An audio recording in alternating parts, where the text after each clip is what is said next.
የዲቪ 2026 አመልካቾች ውጤታቸውን ሚያዝያ 25 2017 ሜይ 3 2025 በእኛ አቆጣጠር ልክ ከምሽቱ 1 ሰዓት ጀምሮ ማየት እንደሚችሉ ተገልጿል። በመሆኑም በዚህ ቪዲዮ የዲቪ 2026 ውጤታችንን በቀላሉ ሩቅ መሄድ ሳይጠበቅብን ከየትኛውም ቦታ እጃችን ላይ ባለው ስልክ በቀላሉ በምን መልኩ ማየት እንደምንችል እንመለከታለን። አሸናፊ ከሆንን ደግሞ ቀጣዩ ሂደት ወይም ደግሞ ያለው ቀጣይ ስቴፕ ምን እንደሆነ አብረን እንዲሁ የምንመለከት ይሆናል። የዲቪ 2026 ውጤታችንን ለመመልከት የሚያስፈልጉ ነገሮች አሉ። የማረጋገጫው ኮድ ያስፈልገናል፣ የአያት ስም ወይም ደግሞ ላስት ኔም ያስፈልገናል፣ እንዲሁም ይር ኦፍ በርስ ያስፈልገናል ማለት ነው። ኮንፊርሜሽን ነምበሩን ረስተነው ከሆነ ወይም ደግሞ የማናቀውም ከሆነ ማግኘት እንችላለን። የምናገኝበት መካኒዝም አለ። ያንንም እንዲሁ አብረን የምንመለከት ይሆናል። አብራችሁን ቆዩ። የዲቪ 2026 ውጤታችንን እጃችን ላይ ባለው ስልክ ብቻ ሩቅ መሄድ ሳይጠበቅብን ወጪ ማውጣት ሳይጠበቅብን በቀላሉ ማየት ከፈለግን ከስልካችን ላይ አንድ ብራውዘር እንከፍታለን። ይህንን ዩአርኤል ታይፕ እናደርጋለን። dvprogram.state.gov የሚባል ዩአርኤል ታይፕ አድርገን እንከፍተዋለን። ዩአርኤሉን ታይፕ አድርገን ከከፈትነው በኋላ እንደዚህ አይነት ፔጅ ነው የሚያሳየን። እንደምትመለከቱት ኤሌክትሮኒክ ዳይቨርሲቲ ቪዛ ይላል። እዚህ ጋር የዲቪ 2026 ውጤትን መመልከት የጀመርነው ወይም ደግሞ የዲቪ 2026 ውጤት ይፋ የተደረገው መቼ እንደሆነ ይናገራል። ሜይ 3 2025 እንደሆነ ይናገራል።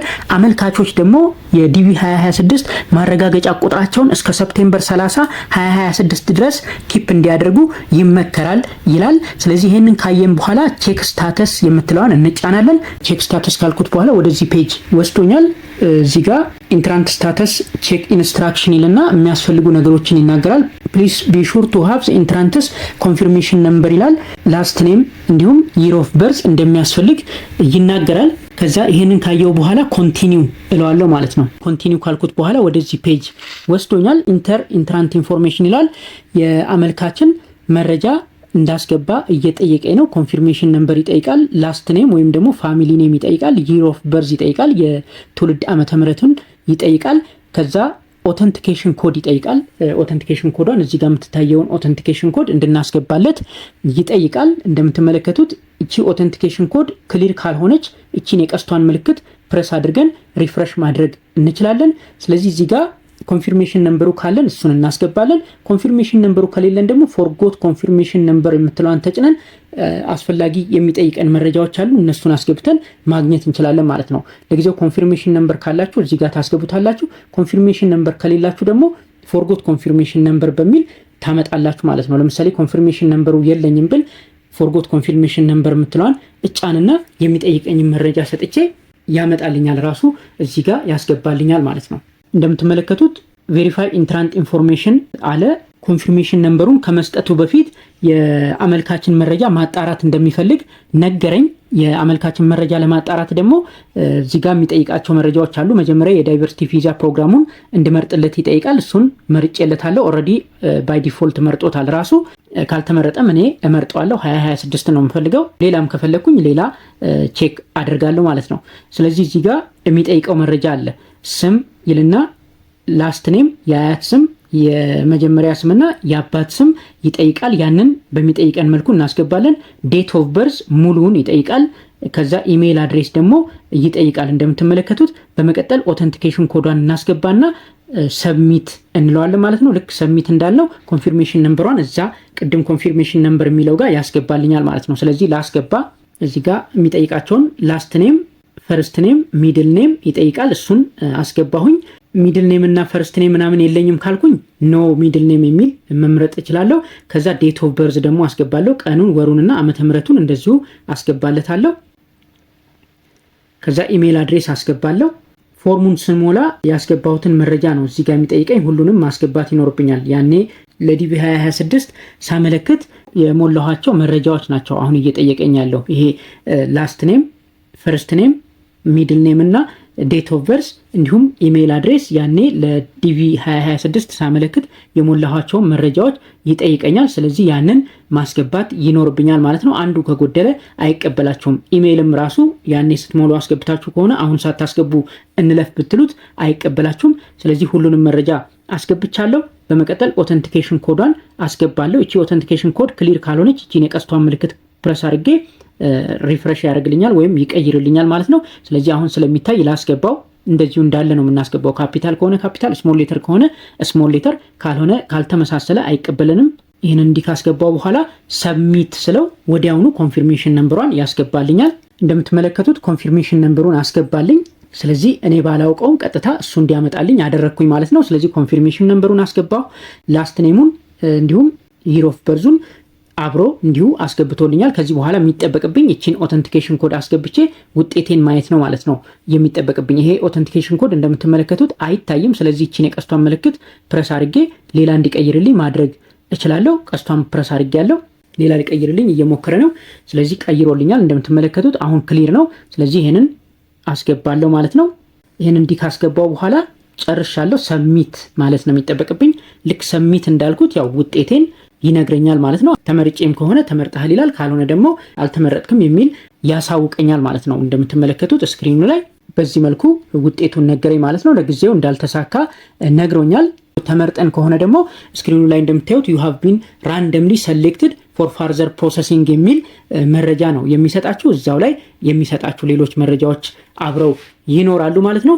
ስለዚህ አሁን የዲቪ ሎተሪ ውጤታችንን አይተናል። ውጤቱ ምን እንደሆነ አውቀናል። እንዳጋጣሚ ሆኖ ተመርጠን ከሆነ ቀጣይ ስቴፖች ምን እንደሆኑ በተወሰነ መልኩ ለማየት እንሞክራለን።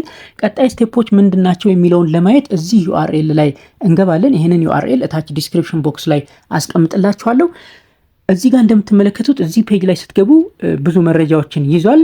የተወሰኑትን ብናይ እንደምትመለከቱት እዚህ ጋር የዲቪ ሎተሪ የዲቪ 2026 ውጤታችሁን መቼ እንደምትመለከቱ ያሳያል። ከሜይ 3 2025 ጀምሮ ማየት እንደሚቻል ውጤቱን ይናገራል።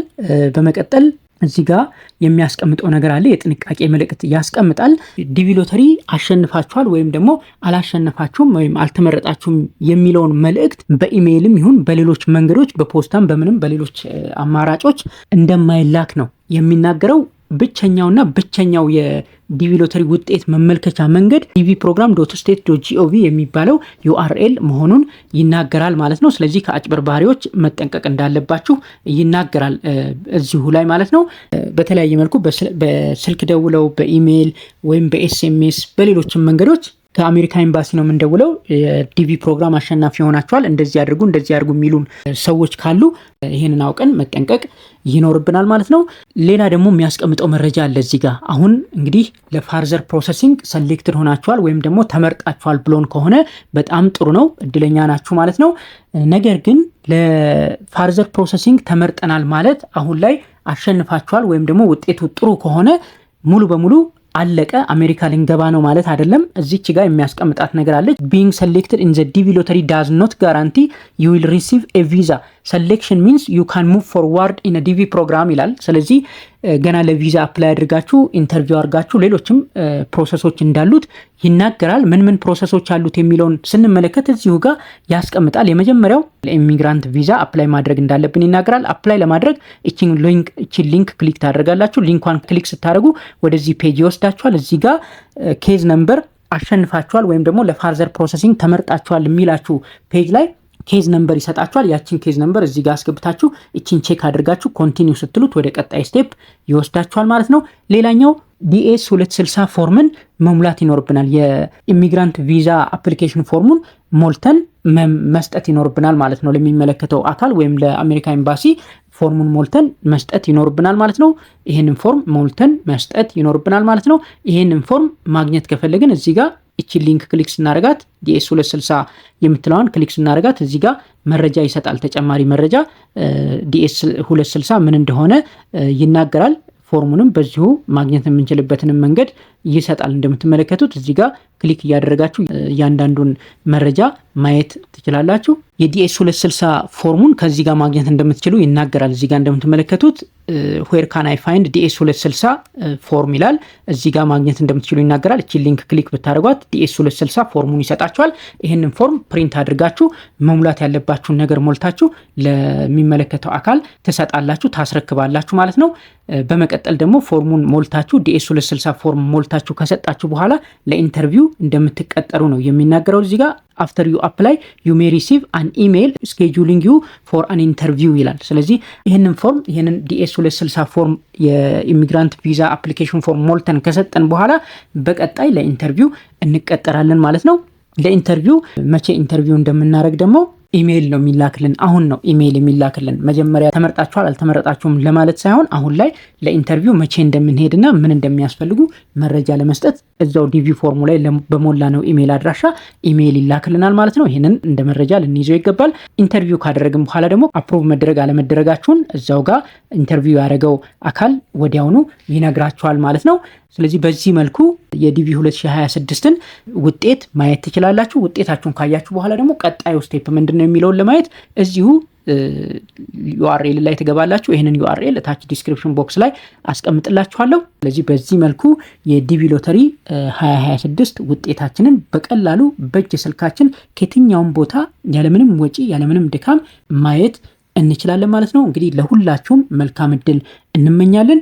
ውጤቱ ጥሩ ሆኖ ደግሞ ፎርሙን መሙላት ላይ እገዛ ካስፈልጋችሁ ወይም ተጨማሪ መረጃ የምትፈልጉት ካለ አሳውቁንና እንደዚሁ ቼክ እያደረግን እየጠያየቅንም ቢሆን መረጃ እንሰጣችኋለን፣ እንረዳዳለን ማለት ነው። ስለዚህ ይጠቅማችኋል ብለን እናስባለን። እንደወደዳችሁ ተስፋ እናደርጋለን። ቻናላችንን ላይክ እና ሰብስክራይብ በማድረግ እንደዚህ አይነት ወቅታዊ መረጃዎችን ቶሎ ቶሎ እናቀርብላችኋለን። እናመሰግናለን።